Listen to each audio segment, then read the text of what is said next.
Anson, welcome to the L3 Leadership Podcast. I've been looking forward to this for quite some time. You have an unbelievable resume, probably one of the greatest on earth. You've been a coach at UNC for 47 years, the only coach in history.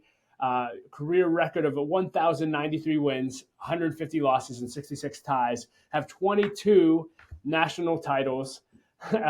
You are on, and I could go on, but you led the Team USA to the first ever Women's Cup. I can let you talk more about this, but tell us a little bit about yourself. And I'm curious specifically, what do you think has set you apart? There's thousands of coaches all over the nation. What has set you apart to see such incredible results versus everyone else who may not? Well, honestly, there's no sort of mythical, I guess, algorithm for winning in collegiate athletics. You've got to be an effective recruiter. And obviously, I work for a remarkable university that's very attractive. And so we've been in a position to recruit some incredible student athletes. And so anyone in collegiate athletics that pretends that they win for reasons other than the talent they have on their roster is just, bloviating in the most negative way. So no, I've had a collection of amazing young women that have, killed themselves to compete at the highest level. And I work for a university that's very attractive. And so for me, it certainly comes down to the elite athletes that we've attracted to the university. And then I think once you do have these amazing athletes, you have a moral imperative to try to take them to their potential. And I think we have three different elements that I think assist us in getting to our potential. And the first element is something that I think is talked about consistently. And I appreciate the fact that it is talked about consistently because this has been a huge weapon for us from the beginning. I believe that if you want to become elite at anything, you've got to compete. And so this thing that we've stolen from Dean Smith and the men's basketball team here at the University of North Carolina has served us incredibly well. And it's a thing we call the Competitive Cauldron. And I'll share the backstory for it because I think you'll appreciate this. I was a young coach here at UNC, wet behind the ears, and we had this absolutely brilliant man on campus that we all admired by the name of Dean Smith. And for those of you that don't know who this gentleman is, this is Michael Jordan's college basketball coach. And he was an extraordinary man, not just an extraordinary coach. He was an extraordinary man.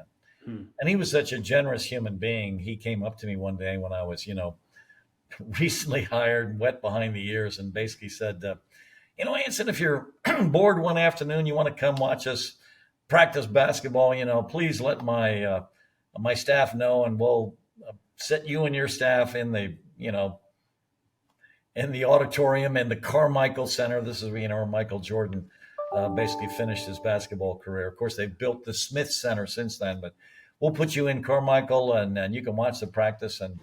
And I'm thinking, this is unbelievable. So this guy's going to let me come, watch practice. And I thought it was incredible. So, of course, yes, this is Dean Smith. I mean, he's a god here in Chapel Hill. And he's invited me to watch practice. Now, of course. And so I show up one day, and, of course, I'm ushered in. I have to show up at a certain time. It's incredibly structured. And I have to sit in a certain place with my assistants. We're not allowed to talk during the practice, so we're not interfering with what's going on. And what was also fascinating for me is I am handed by one of his managers, and so is every one of my staff members, an outline of the practice. And I'm looking down at this thing, and first of all, I can't believe it because it looks like he's organized the practice to the minute. Wow. I have never organized a practice to the minute. I've got sort of a general idea of what's going to go on that day. I know it's going to be a hard day or a medium day or a light day. I know the practice is going to last an hour and a half or something. And that's what I know. And other than that, I don't know anything. And then I start inventing stuff to do during the practice based on my own experience as a player. And now I'm looking down at this agenda for the training session that day, and I just can't believe it. And first of all, I can't believe that someone wrote all this down. How does anyone have time during the day to actually write down what's going to happen in practice? Because I was used to just being in sheer chaos every day of my coaching life. Couldn't catch up with anything. Even getting on this podcast was difficult for me. Why? Because I get 400 emails a day. I am harassed from every possible corridor, which is why I wanted you to send me this link 5 minutes before we're on. Why? Because if you sent it an hour before we were on, I'd never find it. So anyway, thank goodness we're actually on this thing together. But anyway, so I'm looking at this agenda and I am shocked. And then, of course, he follows it. So yeah, at such and such a time, the warm up begins. And then all of a sudden, noise goes off. And then they go to their first training environment. And the players all scatter going in different directions. The guards are going here. The forwards are going here. The bigs are underneath the basket playing 2v2 or something. And all of a sudden, the noise goes off again. They all sprint somewhere else. And incredibly organized. And down to the minute, I'm now looking down at my watch thinking, oh my gosh, yeah, they are exactly on time. And I'm stunned. First of all, they actually have an agenda. And then they follow the agenda. Yeah, one day I decided to write out my practice.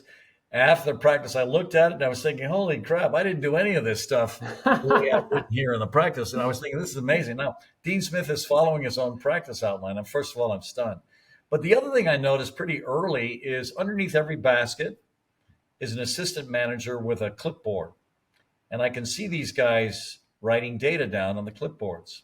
Obviously, if it's a free throw shooting station, they're recording the hits or misses for all the kids. If it's a mid-range jumper station, and I assume now it would be a 3-point shooting station as well, as they're all doing these different things. And then of course you've got these 3v3s full court, with the guards playing against each other, and then the forwards are doing that, and then the centers are doing that, and then it's 4v4, sometimes 5v5. And I assume the winners and losers are being, assailed and accumulated. Every now and again, you look at underneath one of the baskets, and the four bigs are there playing 2v2. And I assume they're, writing down whether or not you boxed out for the rebound or failed to, whether or not you got a rebound or failed to, whether or not the putback was, something you did or what someone else did. So anyway, I am watching all of this data collection and I am stunned. And then at the end of practice, and sure enough, it followed the practice outline. The noise goes off, practice is over, and they all sprint. These guys with these clipboards, these managers have sprinted to the scorer's table. The head manager is now compiling that day's practice data. Dean now is addressing the boys, and he's chatting them with a bit, and by the time he turns around, the head manager has compiled that day's practice data. Every player is now ranked for performance in that practice. And so if he has a 12-player roster that year, the first 4 or 5 guys can leave and shower immediately. The next, 8 or 9 kids are now lined up on whatever you call the end line on a basketball court. And now they're sprinting out to the foul line and back, then to the mid-stripe and back, and to the other foul line and back, and to the other end of the court and back. And they're all doing this on a clock because the noise goes off. And if they're late, they've got to, either go again or do a push-up or a sit-up or something. And then that group leaves. And then of the final group that's been there the whole time, I assume the last 4 guys in practice are sprinting until the end of recorded time. And I'm thinking, oh my gosh, this is fantastic. I loved the accountability of it. I loved the measurement of it. I loved the immediate feedback of it. And I'm thinking, this is incredible. So I got together with my staff and we designed a soccer competitive cauldron. And from then on, we recorded everything in practice. And this just suited my personality. I'm an alpha. I would love to know at the end of every practice, I'm the best player on the field. And I assume that everyone knew that if I was out there. Yeah. But I would love it certified with data. So there's no contention about who was the best that day. And so, yeah, data can certify it for you. So I love this. And so all of a sudden we started organizing practices where we would compete eventually. It ended up 28 different categories. And at the end of every practice, we'd assemble the data. And then my assistant analytics team would get together and they would rank the kids in practice. And then we would put on a bulletin board the next day for practice in 28 different categories where you ranked. We wouldn't necessarily do 28 different competitive things a day. We would obviously, at the beginning of the year, you're doing your fitness testing. So you would have, your beep test, which is a measure of your aerobic capacity. You would do sprint tests that would show your acceleration and your 30-meter speed. You would have agility tests and vertical jump tests. And that stuff is up there from the beginning, so you can see where you stack up against the rest of your teammates. And then, of course, you're competing 1v1 tournaments, 7v7 tournaments, 11v11 events, and heading ladders where you're trying to battle people in the air. And so we took our game of soccer and we took it down to its fundamental, you know, base, and we competed in everything we could. So all of a sudden, it's evolved to the point where on a 30-player roster, where 6 or 4 kids on the roster are goalkeepers, the other 26 are field players. Everyone's ranked in 28 different categories based on their success in competing in practice. And so this Cauldron has developed a team that's extraordinarily competitive. And in my opinion, it makes a difference year to year because our teams are consistently competitive. We're competitive in every game we play in. And a lot of even great teams, you know, will beat a good team one day and then get slaughtered by a good team the next. And one of my favorite statistics of all time is this statistic where for 603 games in a row, we either won the game, tied the game, or lost it by just one goal. So for 603 games in a row, we were in it until the last second. And almost every other team that we see, you know, every now and again loses by 2 goals or sometimes 3 or 4. That doesn't happen to us, or when it happens, it's incredibly rare. And I think what the Cauldron does for you, it makes you extraordinarily competitive. And I think a part of this is these kids being bathed in this cauldron of accountability. And I think it's made all the difference in the world for our teams from the beginning. So I think that's one element that sort of separates our environment for player development.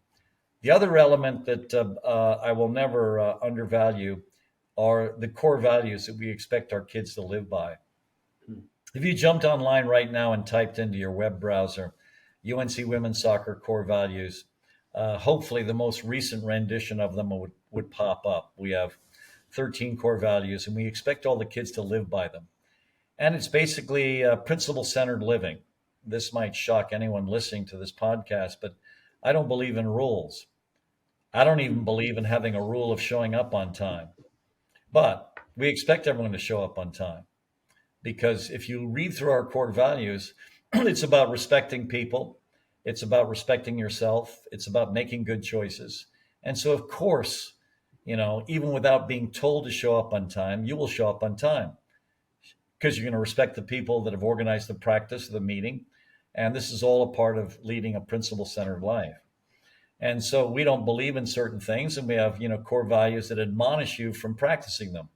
Like the first thing that every player in our team memorizes is this quote about not whining. I don't know about you, but I absolutely abhor whiners. They drive me absolutely crazy. And almost all cultures are filled with whiners. I don't embrace it. I never want to hear it. And so the first core value everyone memorizes that we expect them to live is a George Bernard Shaw quote about being a force of fortune instead of a feverish, selfish little cloud of ailments and grievances complaining that the world will not devote itself to making you happy. Because that's basically what a whiner is. And my favorite core value is a Viktor Frankl quote about the last of the human freedoms, which is to choose your attitude in any given set of circumstances, to choose your own way. So we have all these principles, and the way the principles are framed are not with sort of ordinary language. They're framed with quotes that I think are inspiring. And we expect our kids to memorize these inspiring quotations and then live them. And then twice a year, the young women on our team basically evaluate every teammate on each of the 13 core values. Wow. And if you were to attend our athletic banquet, basically in the spring of every year, the top award of this banquet is not the MVP. And by the way, we've had some extraordinary MVPs. I mean, Mia Hamm, Christine Lilly, Crystal Dunn, Tobin Heath, Cindy Parlow. I could go down a list of names that would just be shocking relative to most programs that are out there. So we have some amazing MVPs. But that's not the top award at our athletic banquet. The top award at our athletic banquet is the Kelly Muldoon Award for Character. So which player on the team on basically a peer vote in living the 13 core values, lives a principle-centered life the best. So I think my main job as the women's soccer coach at the University of North Carolina is not to win ACC regular season championships or ACC tournament championships or national championships. I think my main job at the University of North Carolina is to help cultivate and develop extraordinary human beings. And so the cauldron is a critical element for us. The core values are another critical element. And then the final piece is a more modern problem. And this is the problem of basically getting everyone's personal narrative to the truth. What's happening right now is we're raising our kids differently. And the way we're raising them right now is we're raising them basically protecting them from the chaos of the universe. And in doing that, we're basically eliminating them having any standards, and we're eliminating them having any accountability. And I'm certainly not a sociologist or a psychologist, so I'm going to throw something out there. And who knows whether what I'm about to throw out is based in any sort of truth. But here's what I speculate. I speculate that somewhere back there, there was this self-esteem movement that was being developed by, who knows, maybe child psychologists or maybe a collection of sociologists, but I think it became mainstream. And I think the theory back then was, all right, I want my children to develop an incredible amount of self-esteem. And one of the best ways to create self-esteem is to obviously be positive with your children. And please don't think I'm sitting here telling everyone not to be positive with your children. Of course you should be. But I think what ended up happening is that sentiment, which I think originally was a positive one, went in the wrong direction. Because then what started to happen with these parents that weren't experienced sociologists or experienced psychologists basically started to praise their children for anything they did, with the illusion that if they could construct a platform of basically self-esteem with their children, they were going to conquer the world. And all that ended up happening is they ended up crippling their children.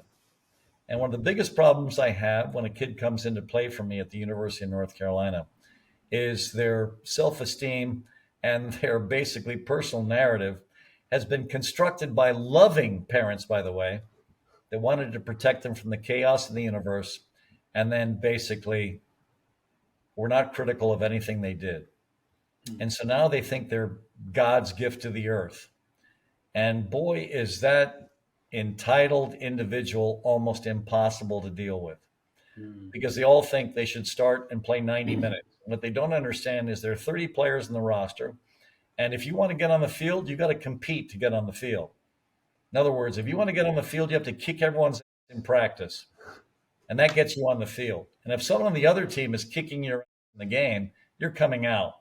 And I'm going to try someone else to take up for the slack that you basically gave the other team that got them in the game, or basically allowed them to plant their flag in your zone. And so basically this is about accountability. This is about Dean Smith and his managers making sure that every kid that left practice knew whether or not they were the alpha that day. And trust me, failing every day is humiliating in a very positive way, because the first thing you gather is, you know what? You're not the greatest thing on the planet, and you've got some work to do. And that humility inspires, I think, all the great ones, because all the great ones do want to leave practice every day being declared the alpha. And one of the best teachers they've ever had in their lives is failure. And so the third piece that's critical for me is to get every kid's personal narrative to the truth as fast as possible. And they have never been told the truth in their lives. And now they have this collision course with me. And the truth is so painful for them to hear because they've never heard it before. Mom and dad have only seen the best player on every team they've ever played on. Why? Because we're in that luxurious position. We don't recruit the second best player on any team.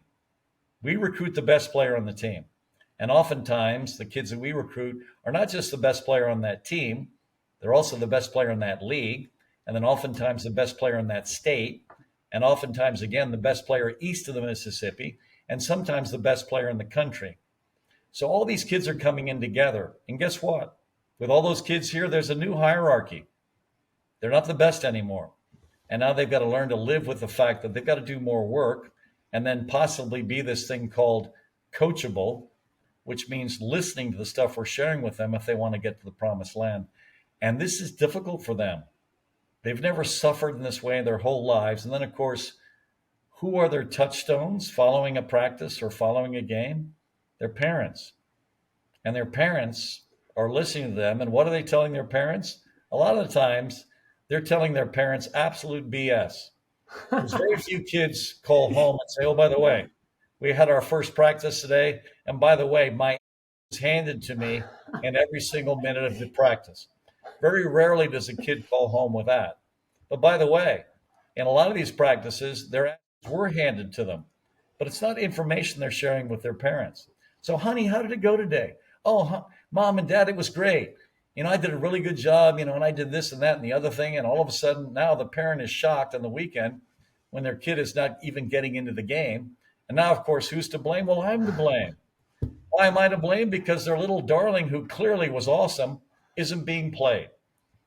And so it's really funny. And so what was really cool is obviously being uh, a part of an elite university. We have these brilliant men and women that come lecture to us all the time on the sort of people we're dealing with. And so I remember this, and I'll remember this for the rest of my life. Every 5 years or so, we bring in the eminent sociologists to tell us who we're recruiting, who we're coaching, to help us so we don't make any egregious errors.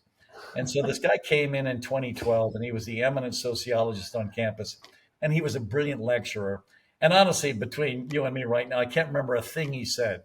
And the reason I can't remember a thing he said, because the first slides he showed with all of us, I will remember for the rest of my life. And it was a summary of what he was saying in the lecture. And here's what they are. The first slide he put on the board had the date 1969 at the top. I'll never forget that date. That's the date I graduated from high school. That's why I brought in from the next room someone that was born, a lot later. They had to fix this computer so I could actually get on your podcast, because I was, graduated high school in 1969. So in that slide, 1969, this kid is coming home from school, and this kid has all F's on his report card. The parents are screaming at the kid.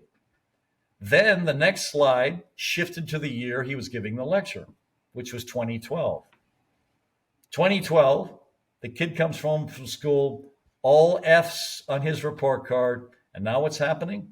The parents are screaming at the teacher. Mm-hmm. So there's been a paradigm shift. So now, of course, it's not your fault, honey. This teacher obviously doesn't know what they're doing. She's not teaching you properly. Obviously, if they taught you properly and inspired you, you would have an A on this. And now you're certainly being undermined by this destructive teacher. And now the kid's feeling great because, of course, it's the teacher's fault. It's not the teacher's fault. It's the culture in the home's fault. And now all of a sudden, what they're doing for their poor little kid, they've completely eliminated standards from this kid's life, because whatever the kid does is absolutely fine. But the other thing they're undermining is they're undermining authority figures for this child. And so now anyone they collide with for the rest of their lives, the kid's going to assume that this person is compromising them. And the parent has just turned this basically bag of garbage into someone that's never going to succeed in the real world. Wow. And that's on them. So what's my job? My job is to try to convert them into people that see the truth now. Because guess what? You've got some work to do.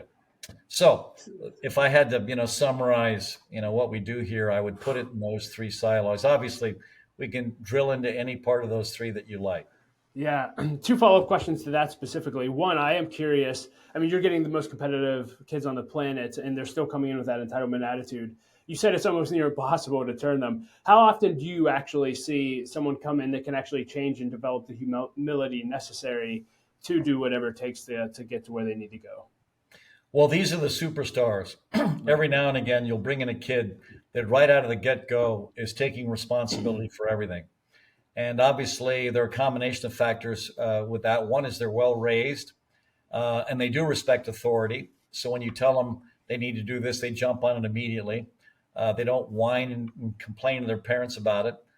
They're the masters of their own universe.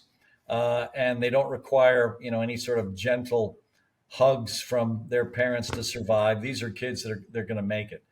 And so those are the the kids that can step in, and along the way, their parents have educated them about failure and the value of failure and the value of taking responsibility for everything. And so we've got a whole set of core values that will help them go in that direction. In fact, let me see if I can find our book right here. So, so here is, I had a class of leaders that was really concerned with this sort of thing infecting the team. And so I'll read this thing to you. This is our 13th core value. And this is, and by the way, my leaders dictate whether or not we keep the core value, change it, et cetera, et cetera. Yeah. So in this particular year, my leadership council, which is made up of basically all the juniors on the team, this is in the spring. So all the seniors have gone pro. And so now the juniors are deciding, what we're going to live by. And so the juniors got together. So all the juniors are on the leadership council, one sophomore, one freshman. And here's what they came up with. Here's the way they wanted to live. So here's what we constructed together as a collection of team leaders and me. So it's the 13th core value. It says accountable. This is the biggest challenge for the millennials. Now is the period to escape the protections of loving parents who don't want to get hurt. You have 4 years to get ready for the chaos of the universe. Mark Cohen, an award-winning UNC assistant professor of English and comparative literature, when asked who was the best teacher you ever had and why, said this: "The best teacher I've ever had is failure." Samuel Beckett said it best: "Ever tried, ever failed, no matter, try again, fail better." And here is what every kid memorizes that they're being evaluated against by all of their peers. So here's what they have to recite to me in every player conference. Some want to be exempt. They do not want to excel. They do not want to exert. They want to be considered excellent for desiring to be held exempt from all accountability. And that's a quote I stole from Bo. Here is what we added to it. And this is basically a combination of my conversations with my leadership council. So, and what protects them from all accountability? Their own narrative that is not interested in exploring their potential, but is crafted to keep them comfortable while recruiting every possible excuse along the way. So how do we want to live? And obviously we as the UNC women's soccer culture. To paraphrase Alex Ferguson of Man U fame, we want to take responsibility for our own actions, our own errors, our own performance level, and eventually for every result. So this is a collection of kids that have decided, we want to be held accountable. And obviously we've got, 13 of these. All anyone needs to do is just jump on the internet and just type in UNC women's soccer core values, and all 13 of them will pop up. Yeah, so I'm a dad of four kids under 7, 2 girls, 2 boys. My wife played soccer. On the preventive side, if you could give an address to the nation, specifically addressing parents, I can at least speak for my wife and I. We want to raise accountable kids. We want to raise kids that you'd be proud that played for you. What would I'll just leave it open ended. What would you tell parents in order to raise great kids who are actually prepared for the world versus not? Basically, to allow them to embrace failure. And in my opinion, one of the greatest aspects of sport is failing and coming back. Failing and coming back again. Failing and coming back again. Because, boy, you develop a certain resilience level that's absolutely remarkable. But also, don't have any delusions of grandeur. My wife and I joke about this all the time. I've got a kid, she's in her early 40s now. She was, climbing the dance world. And, of course, I deal with these parents who, have a completely bizarre view of their own children. And she's a dance instructor. She taught at Duke for 33 years in their dance program. And then she danced professionally for years before she married me and started teaching. And so we're very, very wary of parents that, I guess, give their children false praise. So yeah, if our kids did something well, we hugged them and, tell them, we told them great stuff, but we never protected them from failure. And one of our favorite moments was actually this kid of ours. If you type her into a Google search, you'll be shocked at what she's achieved. Her name is Michelle Dorrance. She is a rhythm tap dancer. She has her own dance company called Durantz Dance. And she had just won a Bessie. I think a Bessie is a top performer in New York. And Melissa and I obviously are very proud she's won this award. And she was nominated. So we were in the room when they were announcing the Bessie Award winners. And, we didn't know that she was going to win this award, but we were invited to be a part of this. And of course, we were very proud of her that she was even included and nominated in this. And all of a sudden, they announced that she was the Bessie Award winner. And my wife and I turned to each other and we finally said, you know what? Maybe she's pretty good. So I think what's critical is to always make sure when you're raising your kids, their feet are on the ground, and always make sure. And, this is stuff that all of us can learn from, Carol Dweck. I mean, basically have a growth mindset, have, talk about potential, talk about the next level, never talk about, you've done enough or you've arrived, because that's the first day of you going backwards. I think that's critical for all of us that raise children, but also to see if we can help them construct a principal center. Because I think having a principal center is going to help guide your life in the most positive way. But taking responsibility for everything, because when we start to make up excuses for all of our failures, holy cow, we're going to basically make sure we will never achieve anything.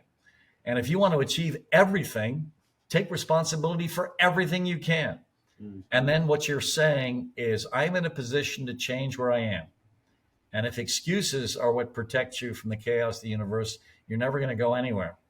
Take responsibility for everything, even if it's not your fault, to sort of try to figure out a way to take responsibility for all these different elements so that you can make a change. And so, yeah, that's so critical for all of us raising our kids. So good. You coach the best of the best. You recruit the best of the best. And I love the Competitive Cauldron. You've coached 19 different players to National Player of the Year honors. You mentioned people like Cindy Parlow, Mia Hamm. So you're bringing in the greatest, but then there's those who separate themselves. I'm just curious, when you see the Mia Hamms of the world, are there specific traits that they had when you coach them that that do allow them to separate themselves from everyone else who is great? First of all, that's a great question. First of all, everyone is different. So please don't assume for a second that when I start to give you these generalizations that you can apply these, across the board. I think we're all wonderfully different. We all have to be led differently because we're all different. When I meet with my kids, I talk about all these different categories if they want to become extraordinary. And these are like boxes they have to check. I stole this from a gentleman that was hired by the NBA and the NFL and the basically all the pro teams to sort out whether or not to draft this player or that player. He is this guy that sets up a psychological profile, and he goes into the home of someone that you're hoping to draft, and he has you take this profile.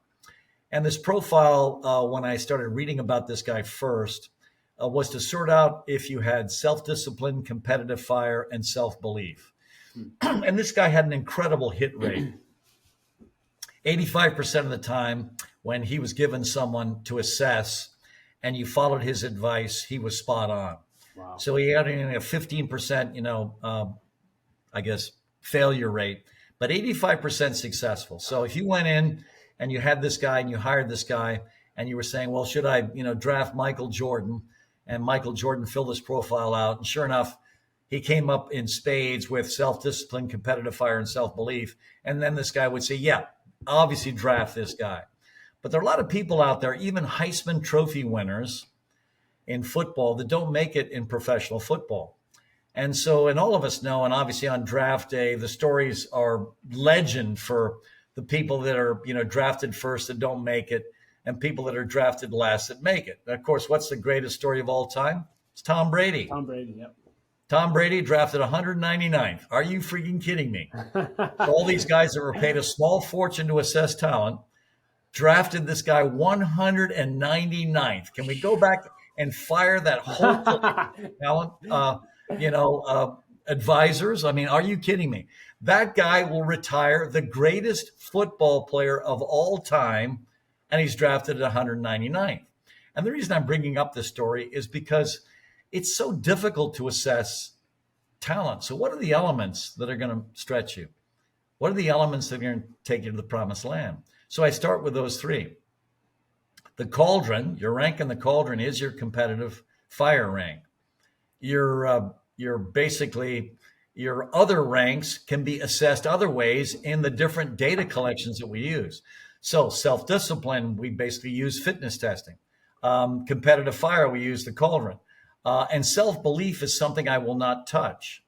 I will never negatively touch anyone's self-belief. So if a kid thinks they're God's gift to the game, I'm never going to say you're not. Because you know what? If I think you suck and you think you're great, it's going to be shocking how often you're going to have your own self-belief and get to a completely different level because of that self-belief. So a kid gets to give her own self-belief grade in a player conference with me, and I'm never going to touch it.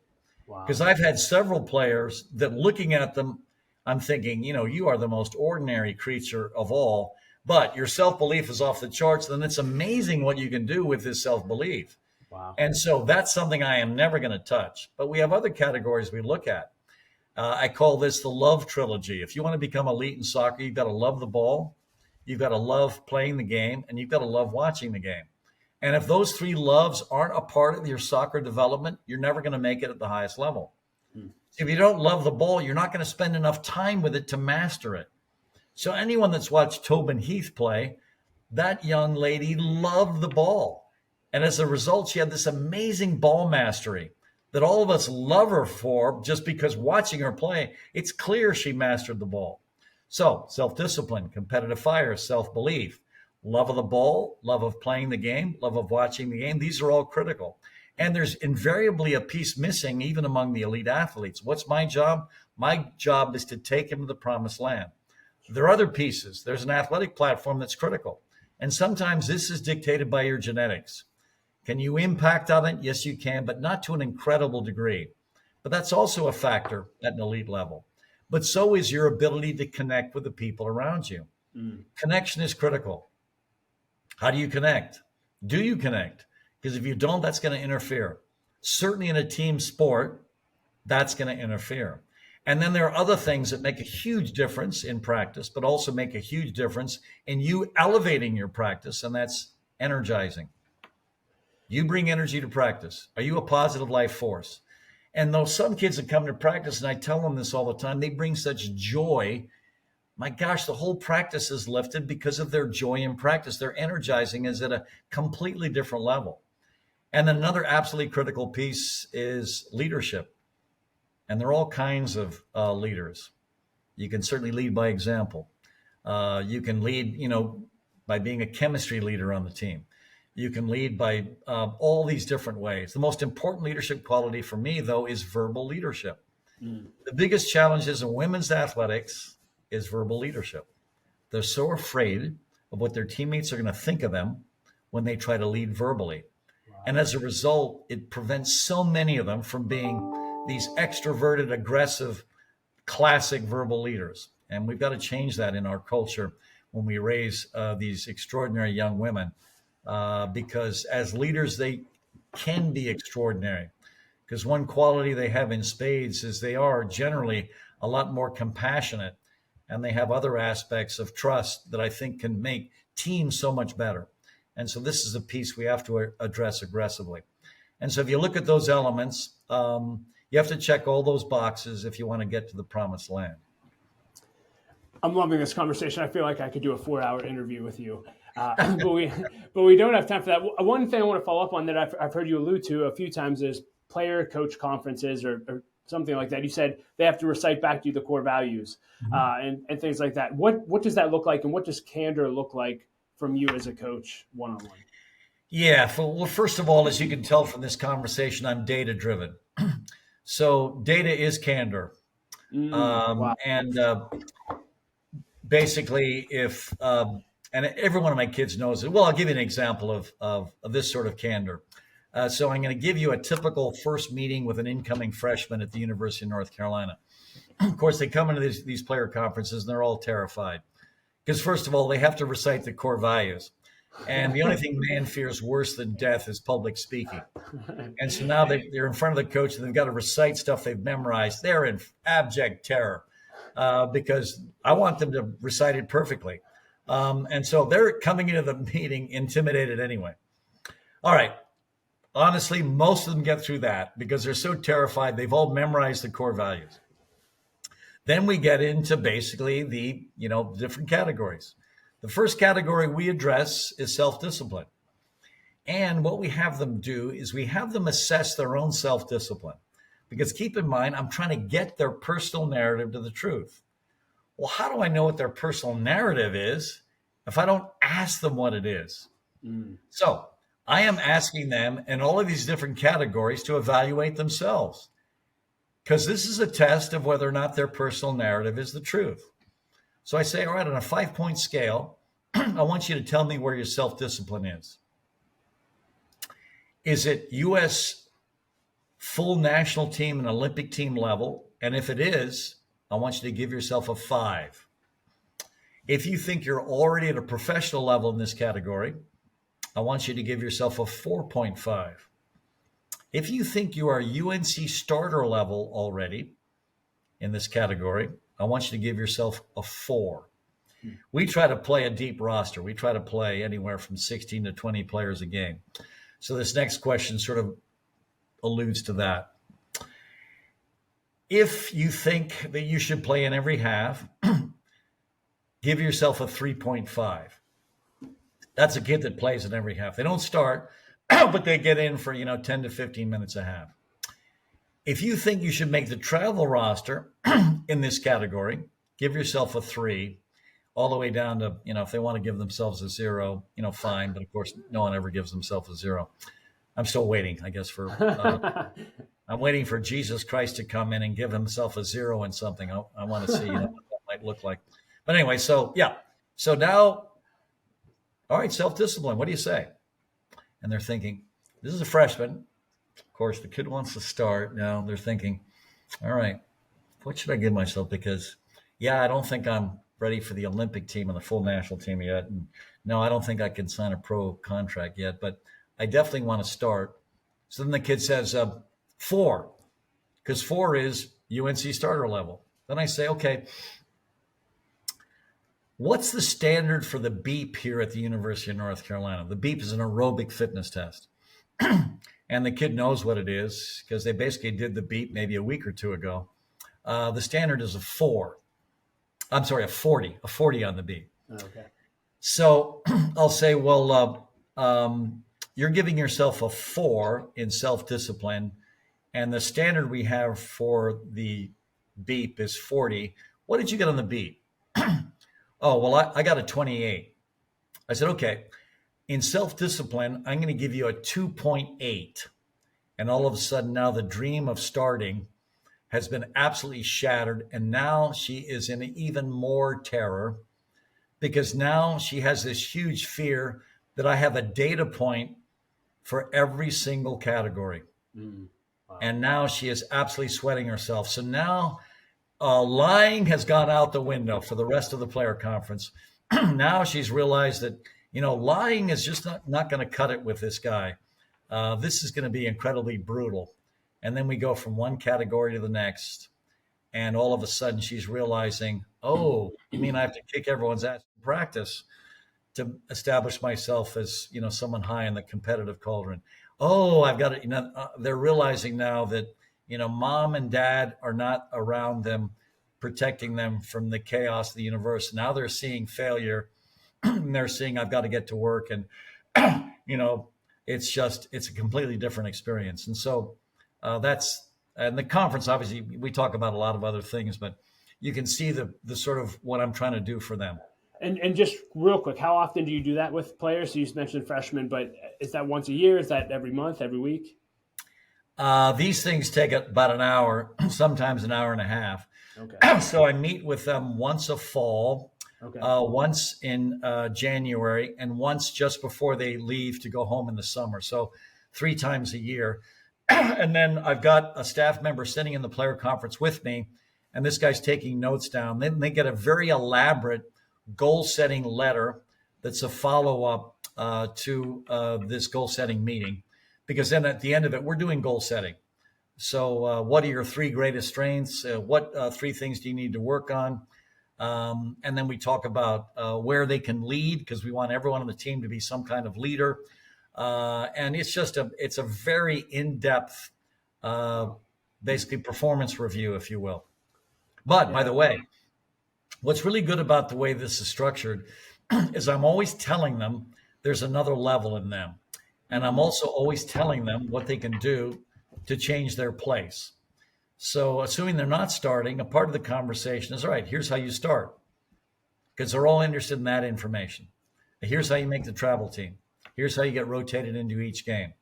And the biggest issues most kids have coming in that are elite players coming in, because every kid we recruit is an elite player. But even a lot of the elite players don't head, don't defend. And so they realize that I expect them to be complete as fast as possible, as certainly if they want to play. Yeah. Well, Anson, we're out of time, unfortunately. As I mentioned, I could go for hours. Hopefully, we can do this again. I have so many more questions, but thank you for all the lives that you've changed through your leadership. I know you've impacted the world in a great way, and a lot of women's lives specifically. So thank you again, and hopefully we'll do it again. I certainly have no issue doing it again with you, and I've thoroughly enjoyed the conversation. So good luck to you. Hey, thank you. Take care.